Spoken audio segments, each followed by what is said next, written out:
मित्रांनो, तुमचं पुन्हा एकदा सुमिरित मराठी ह्या यूट्यूब चॅनेलवर स्वागत आहे. आजची कथा सुरू करण्यापूर्वी जर कोणी ह्या चॅनेलवर पहिल्यांदाच आले असाल आणि अजूनही सबस्क्राईब केले नसेल तर नक्की सबस्क्राईब करा. धन्यवाद.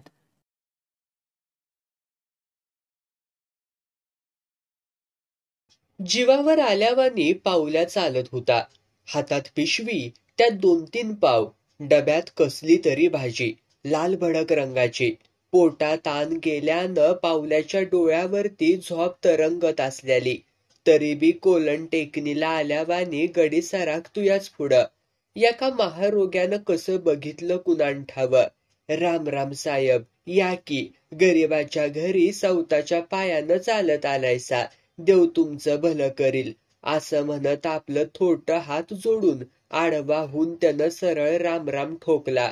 हातापायाला 17 तऱ्हेची फडकी गुंडाळलेली, एका डोळ्यात फुल पडत चाललेलं, तोंडावरती कोळसं खवल्यावानी काळं भोर टवकं निघालेलं. दुसरा गडी आवाज ऐकून बोच्यावर सरकत आला. टकुर भुईला लावून रामराम घातला. तोंडावर इनाकारणी कौतिक पिकवायला लागला. पावल्याला त्यांच्याकडं बघूसच वाटना. नुसतं इकडं तिकडं बघत तो वातावरण निरखायला लागला. यम्यानं पावभाजी पुढं टाकली तशी दोघं बी कुत्र्यावानी तुटून पडली. वसा वसा खाया लागली. यम्या गोंधळून गेला होता. पांढरी फेक पोरगी ह्याच गळीत शिरली होती. मग ती ह्यासनी कशी माहित नाही का असून बी सांगना ती कुणान ठावं. तुम्हा दोघांचं लगीन बिगीन झालंय का? व्हय व्हय, पर बायको मेली, पोरगी जित्ती हाय. ह्याची बायको अजून हाय, पण तकडं सरकाळवाडीत राहत्या. पोरगी कुठाय? हाय की आत. पारे, ए पारे, बाहेर ये जरा, बघ कोण आलंय त्या. पारू बाहेर आली. काळ्या भोर पातळातील ती गोरी पान पोरगी बघून पावल्याचं दुखणं कुठल्या कुठं पळालं. म्हातारा गडी पण बघतच राहिला. म्हणला, राग मानू नका, पण ही तुम्हा महारोग्यांची पोरगी?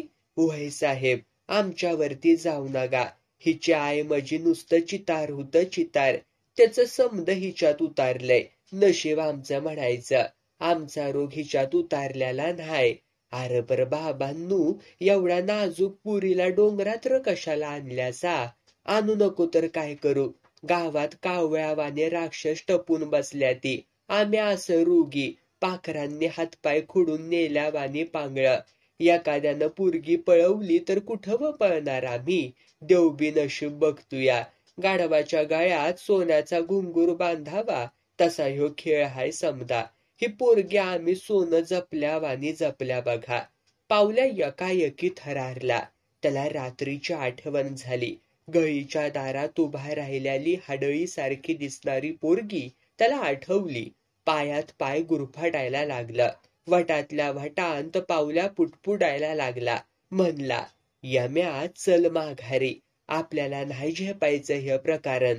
रात्री घाम फोडला मला या पुरीनं. चल बाबा चल. सोनं नव हे बाबा, सोनं पांघारल्याला इच्छू हाय. ऐक माझं, चल. मस्त नशिबानं वलपाटलंय. आणखी कशाला नक तिथं गुतायचं? ती पोरगी यम्याकडं सारखी रोखून बघत होती. यम्याला तिथनं हलावसच वाटत नव्हतं. पण पावल्यामोर काय चालतंय? तो वळला माघारी. गळीत शिरस्तवर तो पावल्याला काय म्हणाला नाही. पोता हातरून दोघं बी पडली. यम्यासारखा त्या पोरीचाच विचार करत होता. पावल्या मनातनं तरकाटला होता. कपाळाला हात लावून यम्याला म्हणत होता, यम्या भडव्या, समदा बहानामतीचा खेळ हाय ह्यो. आपण आपलं उद्या हलूया हितनं. जळला तिकडं डोंगूर, जाऊ कुठं बी. राहायचंय म्हणल्यावर कुठल्या बी टेकाडाला घळ करून राव. नदीकडची देवळं रिकामीच असत्या ती, पण हिथं नको. ह्या जाती एखाद्या वक्ती फासाला देत्याली. पावल्याचा डोळा लागला. तसा खोकडावानी यम्या उठला. सराकला बाहेर. कडा उतरून सरळ दरीत उतारला. कवा जाऊन पोरगी धरीन असं त्याला झालं होतं. पण गळीत कुणीच नव्हतं. सगळं सामसूम. यम्या दचाकला. जरा मोहर झाला. एका उचपुऱ्या दगडावरती बंदूक ठेवली होती. गोळ्या अडकिवल्याला पट्टा सापागत लोंबत होता. यम्या चमाकला. डोळं बाहेर यायची पाळी. चायला महारोग्यांच्या घळीत बंदुका कुठनं आल्या असा तो विचार करतूया तवर घळीतनं पोरगी बाहेर आली. नुसत्या झिरझिरीत परकरावर छातीवर वनवा पेटत चालल्याला. यम्याला राहवलंच नाही. तो पुढं झेपावला. त्याच्यातला फासपारधी जागा झाला. दिसल ते हिसकायचं एवढं मातूर खरं. एखादी पान कोंबडी ताणून धरावी तशी त्यानं पोरगी धरली. जाम आवाळली. त्याला वाटलं होतं पोरगी घाबरल, वरडल, ढकलाढकली करल, पण भलतंच झालं. टपोऱ्या चांदण्यात ती पांढरी चकचकीत पोरगी खळखळून हसली. यम्याचा हात बाजूला सारून म्हणाली, दुष्काळातनं उठून आल्यासारखं असं काय करतायसा? मी कुठं पळून जाते व्हय? नाव काय तुमचं? यम्या. आई ग, काय रानगाट नाव हाय. मरणच दारात आले तुमच्या रूपानं. आणि त्या बंदुकीकडं काय बघतायसा सारखं? आमचीच हाय. बाबासनी पहिला शिकारीचा लय नाद होता. पुढं एकाएकी हातापायाची बोट झडली. गावभर आबरू गेली. गरिबी आली. नोकरीवनं काढलं. पण माझ्या राखणीसाठी बंदूक कायम बरोबर ठेवली. यम्याला काय बोलावं ते समजना. खेटरावाने त्यानं तोंड पाडलं. असलं काय ऐकायला मिळल असं त्याला वाटलं नव्हतं. आणखी एक सांगू का? काय ग? माझं बाबा पायानं पण बंदूक चालवत्यात. का? टराकलासा का? तुमच्यावरती नाही चालवायचे ते. चोरांवर, वाघावर जात कोणती व तुमची? फासपारधी. वायट बाई. मुलखाचं चोर तुम्ही. आमची बंदूक न्याल उचलून बिचलून. बंदूक नाही नेणार, पण तुला मातूर नेणार हाय. कुठं? आमच्या घळीत. घळीत? घर नाही व्हय तुम्हासनी? असं डोंगरात कामून राहतायसा. यम्यानं सगळी कहाणी सांगितली. पोरगी कान पाडून ऐकत राहिली. टोकाला आल्याला धटिंगण कोण व तुझा? माझा चुलता. लय खुनशी वाटला मला. नुसता खुनशी नव्ह, चांगला इसखून केल्या ती त्यानं इसखून. पावल्या फासपारधी म्हणत्या ती त्याला. तू चवल्या हे नाव ऐकलेस का? व्हय. पोलिसांनी त्याला माग पकडला तोच नव्ह? व्हय. तो माझा बाप, पावल्याचा दोस्त. दोघांनी मिळून समद खून केलं. बरं ते जाऊ द्या. आत कोण हाय? पोरीकडं बघत यम्यानं विचारलं. माझा बाप. का? घाबरला सा? दोघं बी आत झोपल्या ती. माझा थोरला भाऊ बी हाय. यम्या काय म्हणायच्या आत दोन्ही बी महारोगी भूतागत बाहेर आलं. यम्याचं पार धपाट झालं. थोटका हात यम्याच्या पाठीवर ठेवत पोरीचा बा म्हणला, तुमचं नाव यमराज, पण लय साधं भोळं दिसतायसा. साधा भोळा नाही. म्या बी 4 खून पाडल्या ती. पोलिसांच्या आईला माग लावतो आम्ही. आमच्या फाटक्या अंगावरती जाऊ नका. रातीचं याक घर फुकलं तर 10,000-20,000ला कुठं मारान नसतंय. असं का? मग 2 बंदूक आणि 2 पिस्तूल हायती आमच्याकडं सरकारची. काय? मला काय साधा समजलास वय म्हाताऱ्या? अरे मनात आलं तर तिघासनी उचलून दरीत टाकीन. जाईन पळून. काय? वाह, अशी धट काळजाची माणसं हित हायती म्हणल्यावर कसलं आम्हाला आलंय भ्या. आम्हाला एकदा तुमची घळ दाखवा की दाखवू. आम्हाला नव्ह, मग कुणाला? ह्या तुमच्या पाखराला. लय खुळ झालंय तुमच्यासाठी. झोपायचं मागत नाही. सारखं विचार करत असतंय तुमचाच. पारू बी लाजली. आख बंद चिचचं बोटूक तोंडात घातल्यावाने डोळं बारीक करून पळाली. यम्या मनातनं फुलारला. डोंगरावली झाडं अंगावर तरारल्यावाने गळी खुलला. पोरीला घेऊन घळीकडं झुकला. कधी एकदा पोरगी फेसली असं त्याला झाल्यालं. अंड्यावर बशिवल्यावानी मन उभीला आल्यालं. हे रोजचं सुरू झालं. पोरगी घळीत न्यायची, गळ्यात गळा घालून पडायचा. मज्जा करायची. दोघं मिळून आंघोळीला जायची. पावल्या बाहेर गेलेला बघून हे सगळं चालायचं. पावल्यानं त्यासनी 2-4दा पकडलं. पण माझावरती आलेल्या ढोरावाने ऐकत्याती व्हय. उधळायचं एवढं खरं. शेवटी पावल्या म्हणला, यम्या हे चांगलं नव्ह. इनाकारणे घाणेरडा रोग अंगात शिरायचा. उन्हाळ्यात झाडं झडत्याती तशी हातापायाची बोट झडत्याली तवा टाळक्यात तुझ्या परकाच पडल. तवर नाही कळायचं. तुझा बा जाग्यावर असता तर 17 ठिकाणी तुला मोडून ठेवला असता. पण मी काय करू शकत नाही. हातपाय झडून हायती मजी झालं. झडू दे, पण एकदा खाज भागू दे. पाऊलू काका, पोरीवर फिदा होण्यात बी एक मज्जा असत्या. तुम्हासनी नाही कळायची. तुम्ही म्हातारी माणसं. आता बसा हरी हरी करत. अरे ये गिन्यान शिकवणाऱ्या पोचड्या, बापाला सोडवायसाठी बाहेर पडलायस नव्ह?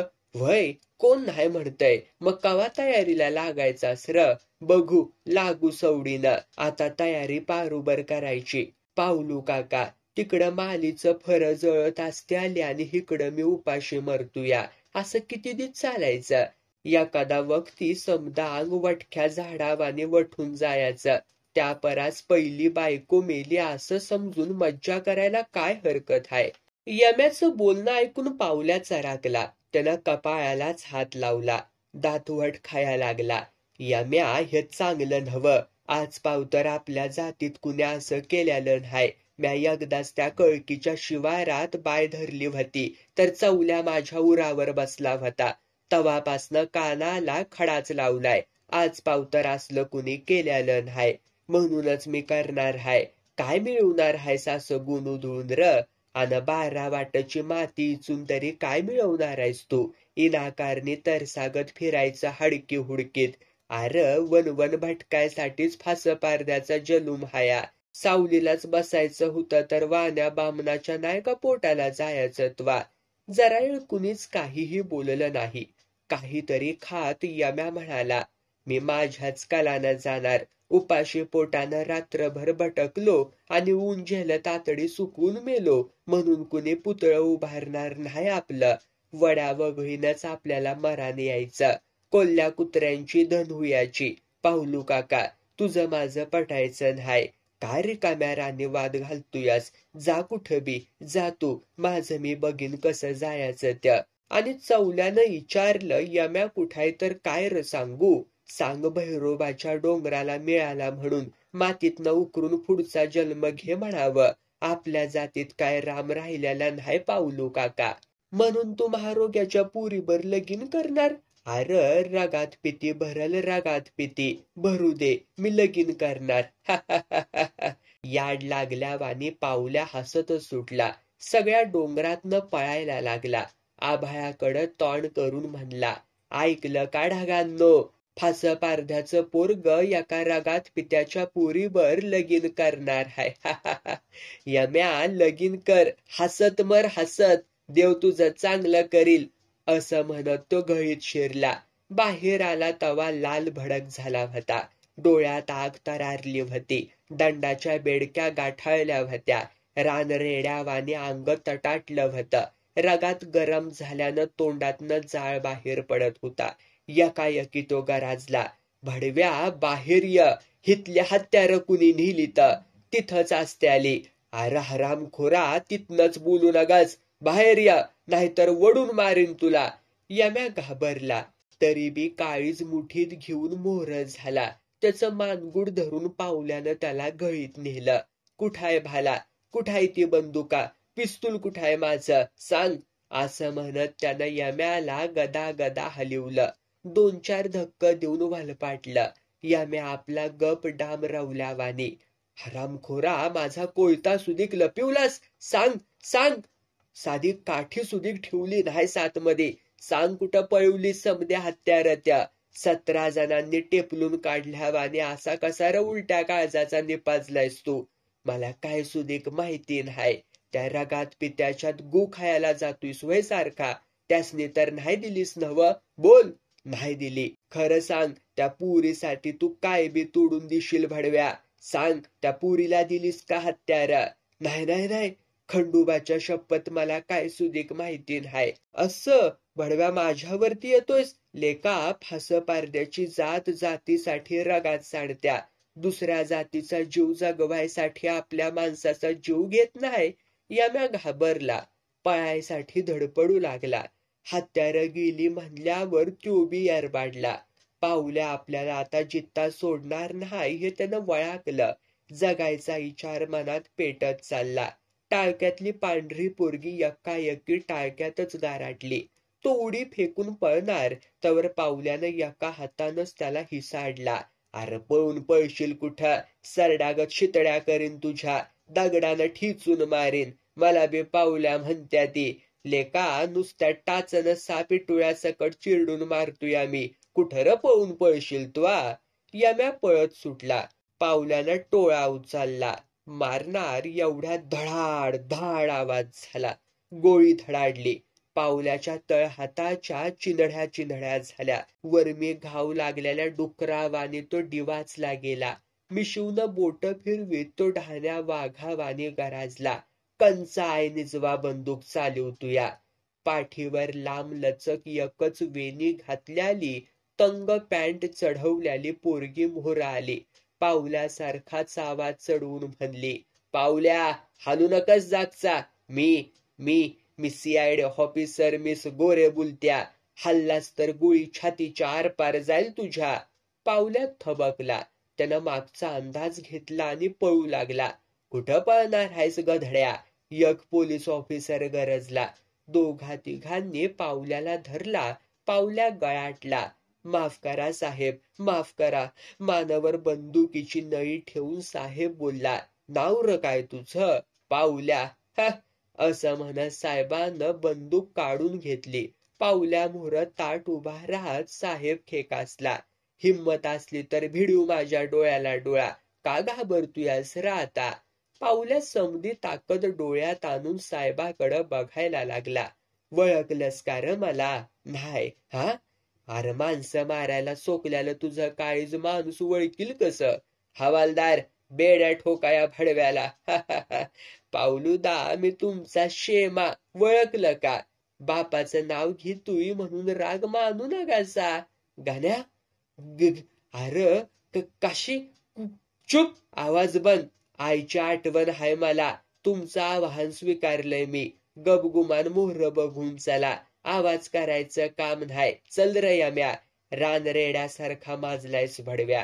कापला तर 500 माणूस जीवन उठल जीवन. चल.